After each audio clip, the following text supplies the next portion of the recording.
Hey guys, it is Jeremy again, and I do apologize for being in the same shirt as I was in my previous video, but I love this shirt, and it's my Christmas shirt, and Christmas is coming up in, the next month. But before I really get started and to tell you guys the topic of this video and everything, I just want to wish everybody a happy Thanksgiving if you celebrate Thanksgiving. I hope you guys have a great day and have a wonderful time with your guys' families or friends or whatever you guys do on your Thanksgiving. I hope you guys have a wonderful day. Yeah. But today we are going to be talking about, mainly anyway, the Twilight saga by Stephenie Meyer today, but not really. This is more of a Defending Stephenie Meyer Part 2, which is a video I did last year, and if you hadn't seen that video, I will have it linked in the description. This is kind of a continuation of the video I started a year ago.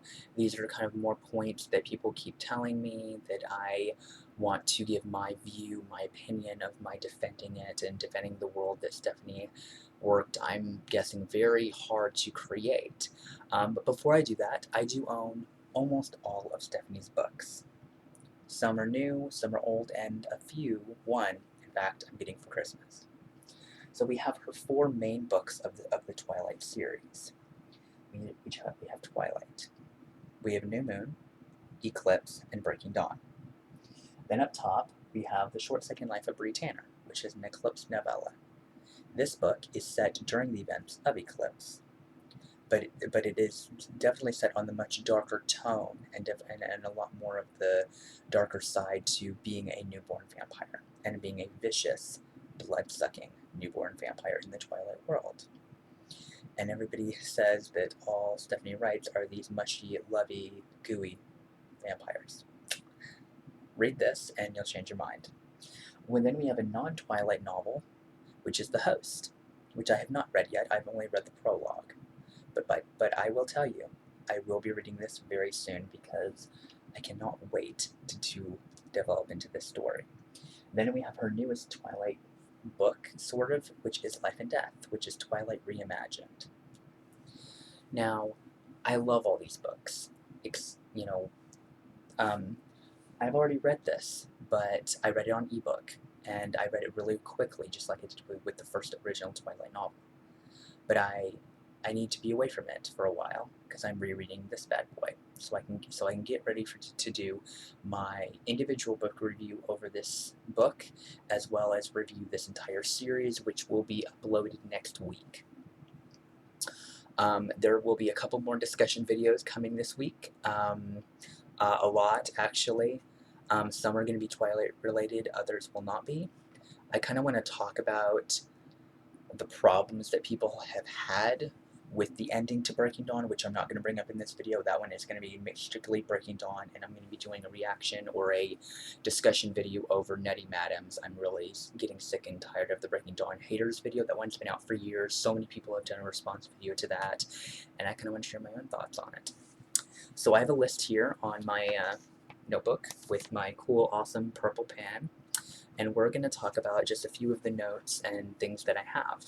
Now, these are not, I do not view this at all. I love this series, and I love everything about it. I love everything about it. So, number one, and this might be a long video, but I'll try to not make it too long. First topic we have is Bella Swan is not a Mary Sue. A lot of people in the series like to make fun and poke and say that Bella Swan is a Mary Sue. She can't do anything by her feet. She literally has 2 left feet. She is very dependent on everybody in her life. When you live in a world with blood-sucking vampires, some are good and some are evil, and monstrous werewolves that can shift into a giant-ass frickin' dog-looking werewolf and frickin' claw your face off, how do you expect a human to do anything about that? The human could run, but the wolf would catch her. Same thing with the vampire. You cannot fight against them. A human has no such strength. And I get really fucking pissed and ticked off when people say that she can't do anything. And I'm like, she's a human. in a very dangerous world. What do you expect her to do? Honestly, everybody says in the series that Bella Swan constantly needs to be saved. Okay, I will admit, when she did her cliff diving, that was kind of her fault on that one. But she missed Edward, and she wanted to be able to, number one, she wanted to be able to hear him again. And if you loved someone with all your heart, wouldn't you be trying to do, even if it's in your subconscious, even if it's maybe your body's way of coping, wouldn't you want to hear that person, even if they're not really doing it, even if it's just some like illusion in your brain? Like, I mean, who wouldn't want to hear that? I mean, if I loved somebody that much and I lost them, or they left or whatever, and if I can't blame Bella for that decision. It was reckless, yes, but it's not really that bad. She didn't, and so many people say to that she tries to kill herself. No, she does not try to kill herself. Number one, it was recreational. It's cliff diving. It's fun. She says that in the damn book. It's fun. It was cliff diving. And she got to see Edward, or hear him in the book and see him in the film. They kind of changed it, which is fine. So Bella's not a Mary Sue, and as you've seen in Breaking Dawn Part 2, she's so much more confident. She has the power to do something in these situations. She becomes a very strong female role model in that novel. I know so many people will disagree with that, and you can disagree with that all you want. I'm just saying. Number 2. A lot of people have problems with the vampires sparkling, because it is described as when Edward goes into the sunlight in Twilight chapter 13, that he walks into the sunlight and his skin sparkles like diamonds. Not only, I don't have a problem with this. I've never been a really big vampire book reader. I've only read Twilight, half of the Immortal Rules, and the first book of Heather Brewer's Chronicles of Vladimir Todd series, which is book 1, which is 8th Grade Bites. Those are the only vampire novels I have ever read. A lot of people don't consider these books to be considered vampires because they're not the typical vampires. They don't die in the sunlight. Crosses don't work. Stake, a wooden stake in the heart doesn't kill them. Holy water doesn't work. Basically, in the Twilight world, the only way to kill a vampire is to literally rip them to pieces and set them on fire. That is the only way to completely destroy a vampire in Stephenie's world, which I actually loved. I loved that there were vampires that weren't so easy to kill. They were, unless you are another vampire or werewolf, it's impossible. Humans would have no way to defend themselves if vampires just decided to go rampant trying to destroy the world. It wouldn't happen. It just would. They would be defenseless. They would be defenseless. I'm going to make a little point here. And this is something I've said to people before, and even the people who hate Twilight do agree with me on this, the people that have actually taken the time to either read the novels or see the films. Angel from Buffy the Vampire Slayer, he could not do anything against a vampire of the Twilight universe. He couldn't do anything. He couldn't. He's not strong enough. The strength of the Twilight vampires is described so well in the books that it is like anything. They're nearly stronger than frickin' Superman. Nothing can penetrate them. Literally nothing. They're so remarkably strong, and I think that's what I really liked about how different that was. How the look of the vampires was so detailed, and I loved that part of it. The next one, which is a huge one that everybody talks about, and I mean this one is huge. Everybody says that Stephenie Meyer turned Jacob into a pedophile. Once again, if you don't really know what a pedophile is, actually not once again, but a pedophile is a person that wants to have sexual relationships with somebody that is under the age of 13, which is disgusting. FYI. But Jacob is not that, okay? And I'm going to quickly divulge into it since this is already going to be a longish video as it is. Number 1, he is not a pedophile. Number 2, he does not, I'm going to say this a little meanly because I'm kind of irritated about it, he does not want to have sex with Renesmee. I'm going to say that again. He does not want to have sex with Renesmee. She is a child. Just because he imprinted on her does not mean he wants to get naked and stick his dick in her vagina. I went there. I apologize if you don't like that. Okay?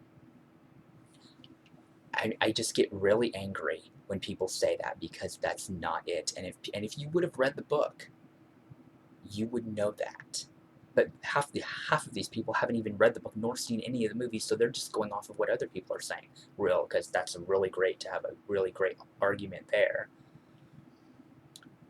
He does not. It says in the book, he will be whatever Renesmee wants him to be, whether it's a friend, a brother, a shoulder to cry on, a lover, if she wants that. Only if she wants that. Jacob is not one of those characters that's going to force anything on her. He's there for whatever she needs him to be. That doesn't mean he wants to have sex with her. It makes me so angry that people say those things when they don't know what they're talking about. And I'm not saying that in the sense to sound like a douche either. I'm strictly saying these things because people say that when it's not true. That's why I'm saying this.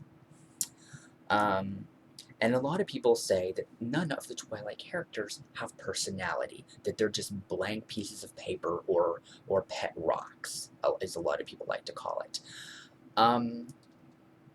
Excuse me? No personality. Bella. She's our main female protagonist of the series. She's the one that changes the most over the course of the series besides Jacob. Obviously, transforming into being this little bit naive teenager that already knows about vampires, but to be growing up and his body getting massively muscular and realizing that he's going to be a werewolf soon, and he's having to go through all of this stuff with Bella.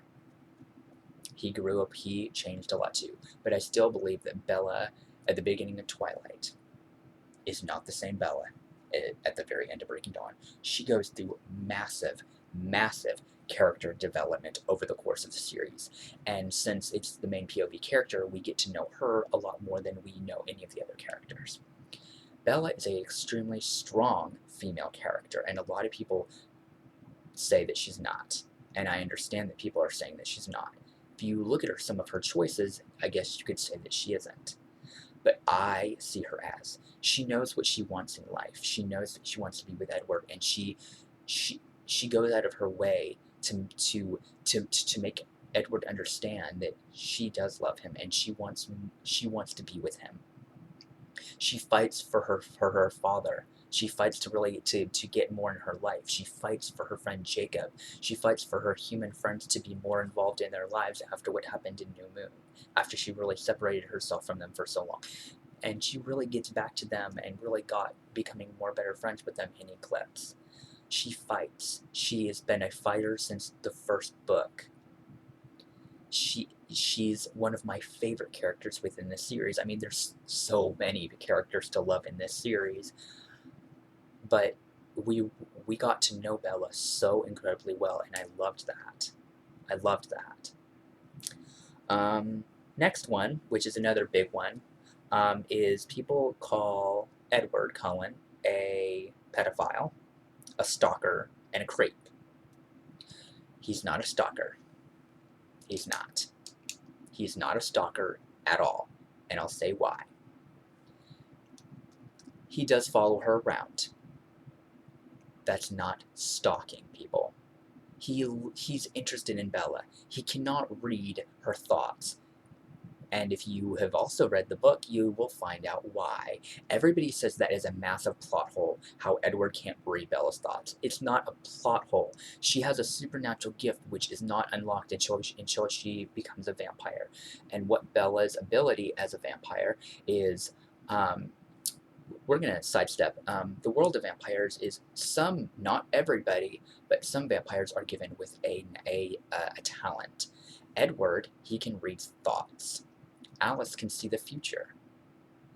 Jasper can kind of play with people's moods. He can make them feel whatever mood he wants, whether it's anger or happiness or just relaxation. Okay.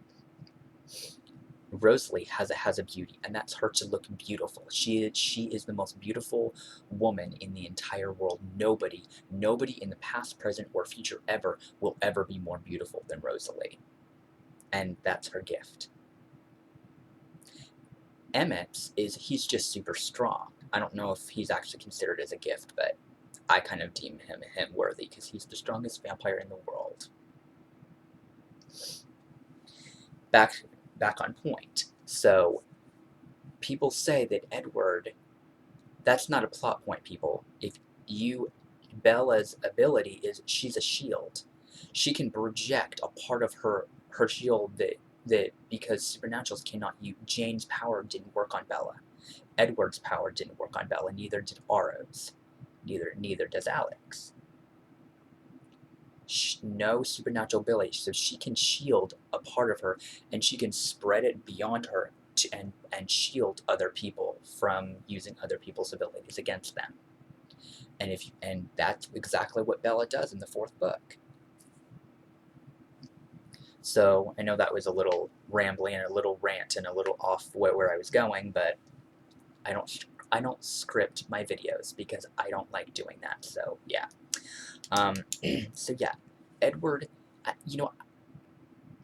I guess people can say he's a bit on the stalker side, and I can understand people's points where they say that, where he follows her around all the time, he's always where she is, and things like that. But one of the biggest points that people say that makes him creepy and a stalker is that he watches her sleep. I can understand why people are saying that. That one, I can really understand why people are saying that, but it's not creepy. And I'll tell you why. He's been a vampire for 109 years. At least in the books. I think in the movies they made it 112 years, but in the books it's 109 years. I've read the books. I've done my research, if you guys hadn't noticed or whatever. It's not creepy, okay? It's not. He hasn't been in the Twilight world, when you're a vampire, you can never sleep again. You will be forever frozen at the age that you're turned. And being that, you'll never go to sleep. And that's another thing that I love that Stephenie Meyer did. Why, if you're frozen at the age of your turn, why on earth would you have periods of unconsciousness?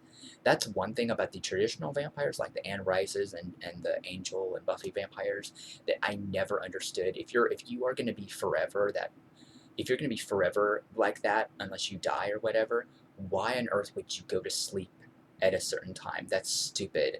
That is so retarded to me, and I just never understood that part. So that's the one thing in this series that I really like, because it changes all of that. He watches Bella sleep because he doesn't quite remember very well what it is like to sleep. He's been around for 100 years. Being around for that long, not sleeping, your mind tends to forget certain things. And if you've read the novels, as you get older, you remember less things from your human life. He doesn't really remember what sleeping is very much, and this kind of fixes that problem a little bit. He watches Bella sleep because he wants to see what it's really like. There you go. It's really simple.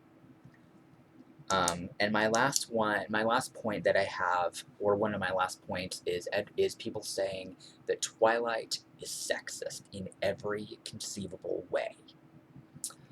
No, it's not. Just because you say that it's sexist doesn't make it sexist. Once again, this is one of those points by those people that have never read the books nor seen the movies. They just go off of what other people are saying.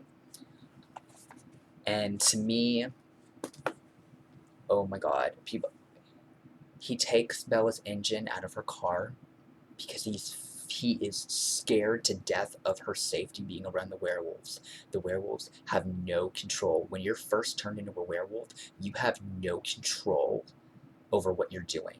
The slightest bit of anger that you feel can make you phase at the drop of a hat, and you could slash somebody's face off. That's why Edward took the engine out of her car. And Bella understood that. She's not stupid like people seem to think that she is.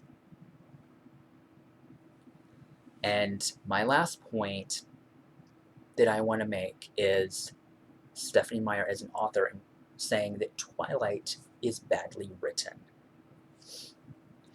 On a side note, if you guys didn't know, I'm currently reading this right now. I'm on chapter 3. This book may not be the most beautiful of writings in the world. I kind of view this series as very simplistically written, which I love books that aren't super hard to read, that are just very easy to read. That doesn't mean this book is badly written. And I'm gonna read you the prologue out loud so you guys can hear it.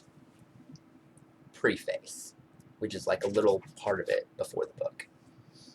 I'd never given much thought to how I would die, though I'd had reason in the last few months, but even if I had, I would not have imagined it like this. I stared without breathing across the long room into the dark eyes of the hunter, and he looked pleasantly back at me. Surely it was a good way to die, in a place of someone else, someone I loved, noble even, that ought to count for something. I knew that if I'd never gone to Forks, I wouldn't be facing death now. But terrified as I was, I couldn't bring myself I'm sorry, guys. I wouldn't bring myself to regret the decision. When life offers you a dream so far beyond any of your expectations, it's not reasonable to grieve when it comes to an end. The hunter smiled in a friendly way as he slaughted forward to kill me. How is that badly written? In fact, I think that was beautifully written. And this is coming from somebody who's read not the whole Harry Potter series, but half of it. Cassandra Clare's works and Edgar Allan Poe. Okay, I've read some beautiful works of literature. That doesn't mean this is badly written. 50 Shades of Grey, that is badly written, and everybody knows that. This is not badly written. This is very well written. This is coming from somebody who went to college studying literature.